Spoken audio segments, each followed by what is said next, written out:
اسلامی تاریخ میں ایک رات ایسی ہے جو ہر چیز سے بالکل الگ ہے، یعنی اسراء و معراج کی رات۔ یہ کوئی عام سفر نہیں تھا، یہ پیغمبر اسلام کو دیا گیا ایک ایسا اعزاز تھا جس کی کوئی مثال نہیں ملتی۔ تو آئیے اس حیرت انگیز روحانی سفر کی کہانی کو سمجھتے ہیں۔ اچھا، اس سفر کو سمجھنے کے لیے ہمیں تھوڑا سا پیچھے جانا ہوگا۔ یہ واقعہ اس وقت پیش آیا جب پیغمبر اسلام اپنی زندگی کے مشکل ترین دور سے گزر رہے تھے۔ بہت زیادہ ذاتی صدمے اور غم کا وقت تھا۔ تو یہ سفر سمجھیں اللہ کی طرف سے ایک انعام تھا، ایک تسلی تھی جو اس شدید مشکل کے بعد عطا کی گئی۔ تو اس پورے واقعے کے دو حصے ہیں۔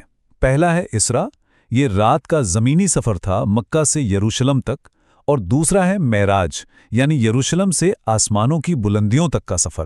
ان دونوں کو الگ الگ سمجھنا بہت ضروری ہے تاکہ پوری کہانی ٹھیک سے سمجھ میں آئے۔ تو سفر کا پہلا حصہ شروع ہوتا ہے اسراء، مکہ سے یروشلم تک۔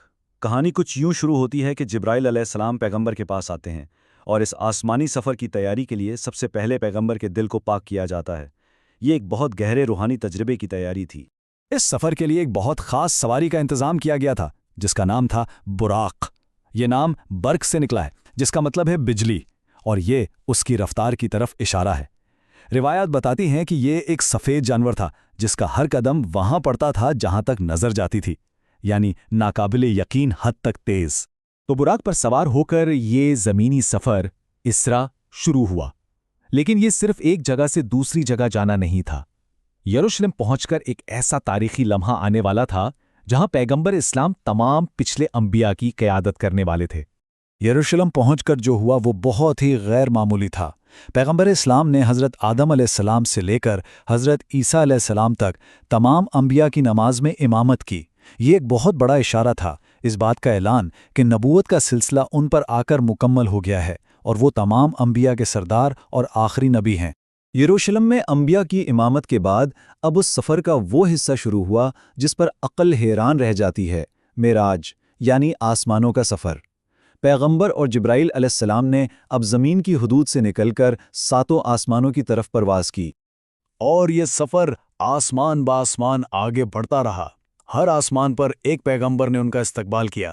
پہلے آسمان پر انسانیت کے جد امجد حضرت آدم ملے، دوسرے پر حضرت یحییٰ اور حضرت عیسیٰ، تیسرے آسمان پر حضرت یوسف تھے جن کے بارے میں کہا جاتا ہے کہ انہیں دنیا کا آدھا حسن دیا گیا تھا، اور یہ سلسلہ چلتا رہا۔ چوتھے، پانچویں اور پھر چھٹے آسمان پر حضرت موسیٰ سے ملاقات ہوئی۔ چھٹے آسمان پر ایک بہت ہی دلچسپ واقعہ پیش آیا۔ جب پیغمبر آگے بڑھے تو حضرت موسیٰ رونے لگے۔ پوچھنے پر انہوں نے بتایا، میں اس لیے رو رہا ہوں کہ یہ نوجوان جو میرے بعد آیا اس کی امت کے لوگ میری امت سے کہیں زیادہ جنت میں جائیں گے۔ یہ ایک بہت ہی پر اثر لمحہ تھا۔ اور پھر ساتواں یعنی آخری آسمان، یہاں ان کی ملاقات حضرت ابراہیم علیہ السلام سے ہوئی۔ وہ البیت المعمور سے ٹیک لگائے ہوئے تھے۔ یہ فرشتوں کا کعبہ ہے جو زمین پر موجود کعبے کے بالکل اوپر واقع ہے، جہاں ہر روز 70,000 فرشتے طواف کرتے ہیں۔ ساتویں آسمان سے بھی آگے ایک مقام ہے جسے سدرۃ المنتہا کہتے ہیں۔ یہ بیری کا ایک درخت ہے جو کائنات کی آخری حد ہے۔ کسی بھی مخلوق کی رسائی اس سے آگے ممکن نہیں۔ اس کی خوبصورتی کو بیان کرنا ناممکن ہے۔ اس کے پتے ہاتھی کے کانوں جیسے تھے اور اس کے رنگ ہر پل بدل رہے تھے۔ تو سدرۃ المنتہا پر، جہاں ہر مخلوق کی حد ختم ہو جاتی ہے، یہ سفر اپنے عروج پر پہنچا۔ یہ وہ مقام تھا جہاں پیغمبر اسلام کو اللہ تعالیٰ سے براہ راست ہم کلام ہونے کا شرف حاصل ہوا، ایک ایسا اعزاز جو کسی اور کو نہیں ملا، اور یہیں پر ان کی امت کے لیے نماز کا تحفہ دیا جانے والا تھا۔ اس آسمانی ملاقات کا ایک سب سے بڑا نتیجہ جو آج تک ہماری زندگیوں کا حصہ ہے وہ ہے نماز۔ لیکن یہ 5 وقت کی نمازیں فرض کیسے ہوئیں؟ اس کے پیچھے بھی ایک کہانی ہے۔ اللہ کی طرف سے جو پہلا حکم آیا وہ یہ تھا کہ امت پر دن میں 50 نمازیں فرض کی گئی ہیں۔ جب پیغمبر یہ حکم لے کر واپس آ رہے تھے تو چھٹے آسمان پر ان کی ملاقات دوبارہ حضرت موسیٰ سے ہوئی۔ انہوں نے 50 نمازوں کا سنا تو فوراً مشورہ دیا کہ اپنے رب کے پاس واپس جائیں اور اس میں کمی کی درخواست کریں۔ انہوں نے اپنے تجربے کی بنیاد پر کہا کہ آپ کی امت کے لیے یہ ممکن نہیں ہوگا۔ حضرت موسیٰ کے مشورے پر پیغمبر بار بار اللہ کے حضور حاضر ہوتے رہے، اور ہر بار اللہ تعالیٰ اپنی رحمت سے نمازوں کی تعداد کم کرتا گیا۔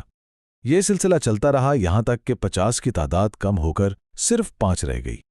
اور پھر اللہ تعالیٰ کا ختمی فرمان آیا جو اس کی رحمت کی سب سے بڑی دلیل ہے۔ فرمایا گیا کہ ادا کرنے کے لیے یہ 5 ہیں، لیکن ان کا اجر اور ثواب پورے 50 کا ہی ملے گا۔ یہ معجزاتی رات تو ختم ہو گئی اور پیغمبر واپس مکہ آ گئے، لیکن اصل امتحان تو اگلی صبح شروع ہونا تھا، جب اس ناقابل یقین سفر کی کہانی لوگوں کو سنانی تھی۔ تو جب انہوں نے یہ واقعہ لوگوں کو بتایا تو مکہ کے سرداروں نے، جو یہ بات اچھی طرح جانتے تھے کہ پیغمبر کبھی یروشلم نہیں گئے، فوراً مذاق اڑانا شروع کر دیا۔ انہوں نے اسے جھوٹ قرار دیا اور کہا کہ اگر یہ سچ ہے تو ثبوت دو۔ اس پر پیغمبر نے کچھ ایسی نشانیاں بتائیں جن کی تصدیق کی جا سکتی تھی۔